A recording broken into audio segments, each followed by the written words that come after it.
Hello and welcome to this 60-second skills session all about files and links inside your Canvas course. You can add a file to any of your modules by clicking on the plus and then selecting Add File from the list of drop-down options. From here you can select any file that already exists within inside your course, or you can choose a new file and select Add Item. This will appear inside the module that you've selected, and when clicked on by students will appear to view and also download. This works for images as well as files. You can also add a file or image to an existing page.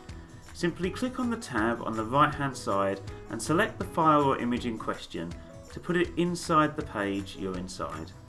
Alternatively, you can write your own text and highlight it before clicking on the file or image to make a hyperlink that your students can click to go straight to that image or file. You can also do this with pages inside your course.